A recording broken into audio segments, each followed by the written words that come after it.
তাড়াতাড়ি করে জামা কাপড়গুলো ভাঁজ করে তারপর রাতে রান্নাটা করবো। আচ্ছা, আবার ওই ননদিনী। আরে বৌদি, তোমার কাছে একটা সলিউশনের জন্য আসলাম। কি হয়েছে দিদি? এসো।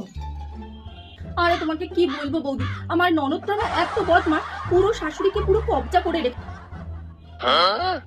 আর আমাদের স্বামী স্ত্রীর মধ্যে ঝগড়া হলে শাশুড়ি তো সমানে ননদকে বলে, আর ব্যাস ওদিন ভাই আর মায়াকে কান ভাঙানি দেয় ননদ। তাই নাকি? একদম, কি যে বলবো। আর জানো গয়নাগাটি শাশুড়ির সবকিছু ননদেরই যেন অধিকার, আমি বউ, আমার যেন কোনো অধিকারই নেই। কি যে বলবো না বৌদি, ভালো লাগে না। আর আমার বরটাও তো বোঝে না, জানো আমি অসুস্থ হলে শাশুড়ির কিছুই যায় আসে না।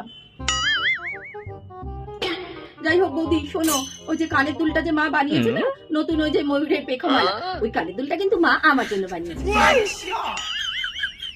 তুমি ওই যে পড়ার জন্য তোমার কাছে রেখেছিলে, ওটা মাকে কিন্তু ফেরত দিয়েছো।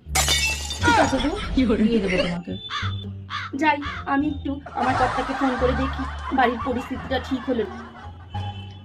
ঠিক আছে দিদি, যাও তুমি জামাইবাবুকে ফোন করে দেখো গিয়ে। আর বাড়িতে এসে তো গ্যাট হয়ে বসে রয়েছে ননদটা।